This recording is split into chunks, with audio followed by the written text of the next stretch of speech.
Welcome back to the KeyHire Human Capital for Small Business live stream. My name is Corey Harlock. I'm happy to have you here with us today. In case you don't know, KeyHire, we do human capital solutions for small businesses. Whether you need an entire human capital plan from an organizational chart, we can backfill positions, we can upgrade leadership roles for you. And a large part of the work we do is creating new positions for companies. So working with a business owner to develop a new role in the company and then go out and acquire that position. Today, we have our first guest on. This is our second live stream. We have our first guest, and we wanted to talk about a hot button topic, I think, something that everyone is talking about, diversity and inclusion. And the reason I think this is important is, when I talk to a lot of small business owners and we do start putting a human capital plan together and we start talking about acquisition, oftentimes they'll kind of lean over and whisper to me and say, should we think about a diverse candidate for this position? And so what I want to hope to do today is really demystify the world of diversity and inclusion. And to help us do that, I have an expert with us, Shanta Eaden, who I've gotten to know over the last little while, but this is really in her wheelhouse. This is what she does. So I thought, we'll leverage the people we know in our network and bring in people who this is what they do. And you can get some really useful and actionable information from Shanta today. Now, Shanta said diversity and inclusion is truly about showing up as yourself, as we were talking about doing this today. So hopefully that's what we're going to do. We're going to try to get through all the politics. We're going to try to get down in the dirt and really talk about what is diversity and inclusion at its lowest level. So I'd like to welcome Shanta Eaden to the live stream. There she is. Hey, Shanta. Hi, Ben. Hi, Corey. Did I get everything right? You did. You did. It's a pleasure to be here. Thank you. Thanks so much for being here. So let's just jump right in. We have 3 questions we want to address with you today. Sure. So our first question is, and I kind of alluded to it, right? People kind of whisper, hey, should we look at diverse candidates for this role? Help us and help small business owners understand what the rule book. What are we allowed to talk about? What aren't we allowed to talk about? How do we talk about things? What don't we talk about? Just give us a playbook around diversity and inclusion so we can start the conversation. I think it's just as you said, you at least need to talk about it. Anytime you're forming an organization or building out culture, your people are your most important asset. So talk about diversity in the sense of, embracing the differences that everyone brings to the table. And that means race, ethnicity, gender, experiences, background, the full dimension of oneself. So that you can have the best team that's possible for your organization. And then when you think about inclusion, it's people just want to be valued and respected. They don't want to come into a culture where they have to conform. They want to be who they are and give their gifts and talents into that organization, which research shows is good for the bottom line as well. So not only is it the right thing to do, it enables business performance. Right. And so if you're a business owner and your job is to make money and keep people employed, then it becomes the right thing to do as well. Definitely. But I want to go back to this. So give us some vocabulary, give us some words. So, and we said we were going to be non-political in this. So obviously, I'm a white male and I understand, by definition, what diversity and inclusion is. I haven't lived it. I hear about it. I see it. I try to introduce it to my clients, but it's on a different level than you or someone else. So help someone like me understand what are some of the terms, the words we're allowed to talk about, what's okay to talk about, what's not okay to talk about if we're going to get up here and maybe that's one of the reasons people don't want to do it, because they're afraid to start the conversation because they don't want to insult someone or do it incorrectly. Yeah, I think, outside of being just completely outright offensive, there's no wrong way to talk about this, right? It's about leaders being curious to lean into this conversation and understand what diversity means for them and where they are in their journey. So again, diversity is all of the things how you identify that makes you unique. So again, your race, your background, your ethnicity, your culture, nationality, all of those things, they're called really the dimensions of diversity that all of us have. And Okay. so be curious to lean into that conversation, to educate yourself. I mean, there's a lot of material that's out there and research about it so you can feel informed when you're having the conversation. But there is nothing wrong with being curious and respectfully asking questions about, how do I, I have a diverse workforce? What's that first step? And talking to experts like yourself when you're doing hiring, and having that conversation. And then again, inclusion is, how do we feel? It's really hard to measure. Do you feel valued? Do you feel respected? Do I feel like I can show up as my true self? Right. And then there's also probably an aspect of bias in here too, right? That we have to at least acknowledge before we can overcome it. Absolutely. And if you don't know, I mean, everybody has a bias, right? And let me honestly say, I have a bias with women, right? Because I want to empower them. And so I'm aware of that. And so when I make hiring decisions, I have to consider that as well. And so I think, again, a part of learning and being curious is, again, learning where you are in your journey and what biases you might have. And then put together, as you're building out structures and processes, put together mechanisms to help you mitigate those biases, because we know they exist. Yeah. And that's where people like you and me come in, because we can try to build a process that we're never going to remove it, but we can minimize it, and we can bring awareness to it, right? And then we can have the conversation. But you're never going to remove the bias. I get that. That makes a ton of sense. Yeah. And I think it becomes. Would you agree that at the end of the day, it's about getting out of your comfort zone, right? I gotta explore, or this is my business, and I'm used to hiring in a certain way, and now I gotta get out of my comfort zone and do what I might perceive as something that's a risky, or I'm not used to, or is different than I've done in the past. Yeah, and it's so exactly, and I think we'll talk about this later, but one of the things I tell leaders to do all the time is just be intentional with that, right? So when you're hiring and promoting, one, because we know bias exists, just as we know that for a fact. Whether you admit it or not, right? There are whether you people admit it or not, right? And all of us, frankly. So is to really be intentional about creating a diverse workforce as well. And so one of the exercises that's really simple to do is what is called go-to mapping. So when you think about, I encourage everybody to do this, but when you think about the 3 to 5 people that you always go to in your network, and how diverse really are there? And if you think about, when we hire, especially, we tend to go to our network. Well, if your network is all like you, right, you're perpetuating the problem. Fair And enough, so yeah.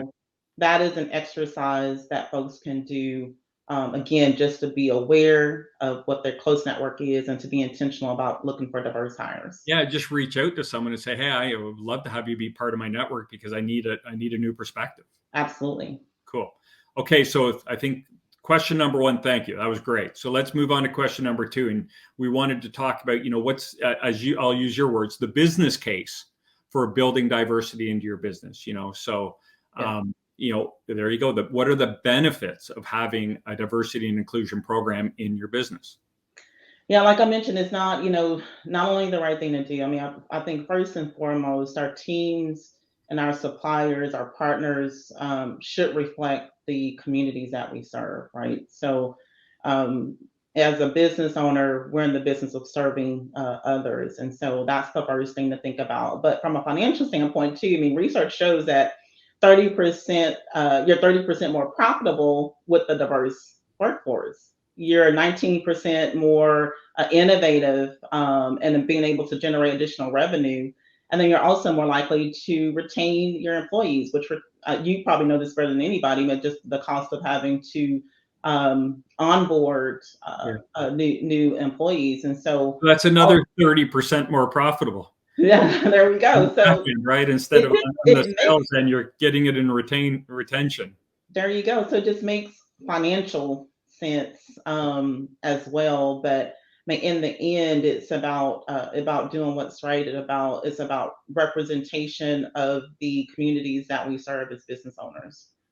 So let's dig into that one a little bit because I'm interested to hear your thoughts on, you said they're more innovative. Companies are more innovative and more profitable. Is that because you're getting different perspectives, people coming from different backgrounds, have different ideas? Yes. Where is that generated from? Absolutely. If you think about if I surround myself with people who look and think like I do, then we're not coming up with any additional ideas or experiences. It's all going to be the same. But if you're able to engage with people that have different experience, that's going to lend to different ideas, and then you create a space where they actually can give those ideas openly and foster those ideas into new products and services, then you're driving innovation, which could lead to new product or service that's driving that revenue up.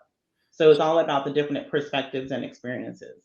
That's cool. And as you were talking, I had the thought, right? So there's almost, I'm sure there's more, but it feels like there's like two steps of the process. Not only do you have to go outside your comfort zone to hire a diverse person, but then you have to give them the trust and the faith to listen to and act on the ideas they bring. It's not, I guess it's a step in the right direction to bring in diverse talent, right? But then if you're going to get all in, you got to be willing to listen to the ideas and understand where they come from and why, because they're going to be generated from a different place than you normally get them. Exactly, which is why diversity and inclusion has to go hand in hand. And we haven't talked about equity. Maybe that's another meeting, but diversity and inclusion has to go hand in hand, because if you hire diverse candidates, but they do not feel valued or respected, where their ideas are being heard, then they won't stay. And then we're back to this attrition problem, right? Right. And so they have to go together, and leaders have to be thinking about strategies that they do in tandem to create that space Right. for employees. And I go a step further, right? Because you say we're back into the retention problem, but also, I think you're into a reputation problem too, because people talk, and I always tell my business owners, reputation is your best recruiting tool. And if people are out there talking and not talking about the right things about your business, that could hurt you in the long term. If you really do then say, okay, we're going to get committed to this program, and then you go back in the market and people are like, no, I'm not interested, thank you. Yeah, no, that's true. That is a true statement as well. Yeah. So, okay, question number 3. This is great. We know how to talk about it. We can feel safe talking about it. We know why we should do it now, because heck, like you said, it's just the right thing to do. But I also say, as a business owner, a lot of the people I talk to, for them, they feel a great responsibility to their staff, because they essentially are like a family, to keep them employed and keep food on the table, right? So for me, making more money is doing the right thing too. When you say do the right thing, I think, yeah, like for humanity and for business, right? Making more money is doing the right thing if you're a small business owner. So if they're watching this right now and they're thinking, this sounds great, I'm in, I want to give this a try. What can they do today to start implementing a diversity and inclusion program in their business? I would ask, one, just like any other strategy that you have in your business, have a DEI strategy, no matter how simple it is.